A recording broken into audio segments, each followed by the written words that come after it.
Hey guys, today we're going to be talking about landscape painting for the first time.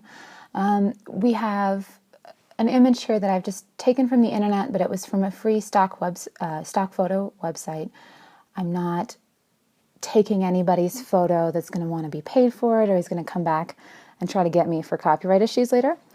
It's better even to use your own photo, but for this demonstration I thought this would be a nice basic landscape image that we could talk about. So today we're just going to be talking about the background of your landscape as opposed to the foreground. And so I'm going to complete this whole painting over the course of 2 lectures. Today we're only going to be doing half of the painting, however. I've started with an image here that has a nice mountainscape in the background and some clouds. I think I might want to add some more clouds because clouds are fun and nice. So I've done a basic drawing here. And I'm wetting the paper down. I've got a little bit of a tint to that water. It's probably kind of hard to see. There's a little bit of ultramarine and a little bit of alizarin crimson, just because I thought that there was some nice rosy colors in that photo. And even if there weren't, I kind of wanted there to be. So you can see I'm just putting a little bit of that down on the entire paper. That's going to come in later when I do the water section on the next lecture. Okay, we've zoomed in here and I'm thinking about the clouds and the mountains. And I'm actually going to paint the background of those all the same basic color.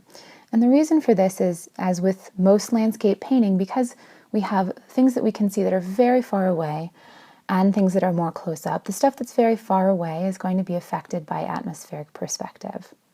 And so that means that as it moves away from us, we're losing certain details, everything becomes closer together in value, and the colors go toward a more blue spectrum, and everything kind of becomes much more the same, not just value, but also the same color, a little bit more blue and violet.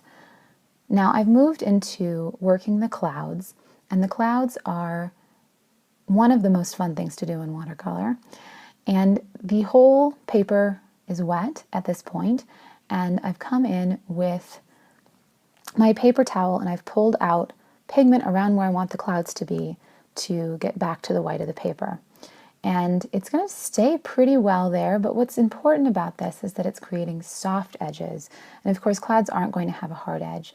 So I've worked in a little bit of a shadow underneath those clouds, and the sky is a little bit streaky.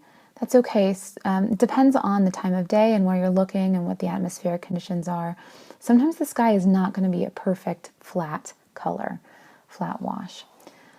I've noticed that there's a few drops of water that have happened down there, so I smoothed it out. Okay, now I'm working in the mountains, and I'm trying to consider, though the mountains are almost the same value and color as the sky, there is still a certain amount of shading and shadow that we can see here. And one of the things in landscape painting, as with any type of painting, whether it's from still life or from the figure, having a distinct direct light source is always really important. So here I'm just dropping in my shadows and preserving some of the lights by pulling those lights back out with a damp but not too wet brush, and also of course my favorite paper towel. It's dried a little bit. It's not super, super wet anymore, but it's still a little bit damp. I don't want any hard edges in the background way far away like that. One of the other things that we lose is detail and sharpness as things move towards the back of the picture plane. The farther away they get, the more that is true. And so with the paper being just a little bit wet, when I'm working in these shadow shapes, and even the light side of the mountains in the background, it's just a little bit wet. You can see that those clouds up there have dried nicely. Now I'm moving to a little bit farther forward, and I notice that there's one kind of hill of trees here, and I'm adding just a little bit more green in.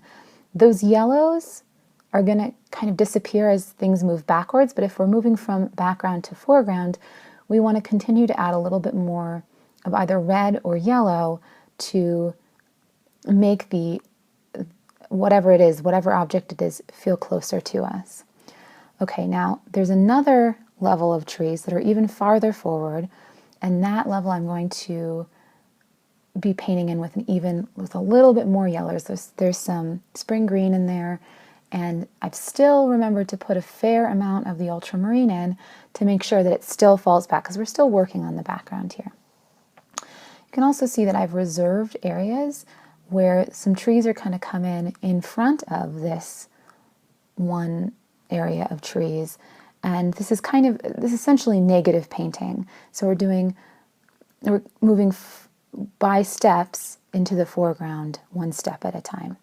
And I'm just putting in a little bit more blue because I don't want it to get too green and too warm too quickly.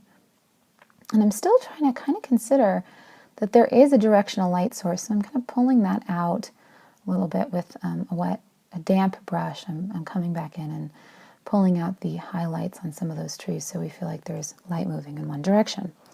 Okay, now I'm dealing with the trees that are even farther forward, and you see they're actually a little bit lighter in the picture than the ones behind it. Sometimes it's not always true, but in this case it is. And I'm using even a little bit more yellow and spring green, and I'm just working in some of those shadow shapes, again, preserving a directional light source. Also, these trees are not the same variety of tree as the pine trees that are behind them there. They're a little bit more soft and rounded, and so I'm considering that when I'm putting my brush strokes in. Basically, with my background, I don't want to overwork it. I may decide that, hey, the values aren't dark enough, or there needs to be a few more details here and there, but because it's the background, I don't want to mess with that too much until the painting is completely finished. This is kind of flying in the face of a lot of you, and including myself, who I'm primarily an oil painter, and that you want to work those dark values immediately. That's not true in this situation. So I'm going to let this dry, and in the next video I'm going to show you about working the foreground and then finishing the painting all together. Thanks for listening. I will see you in class.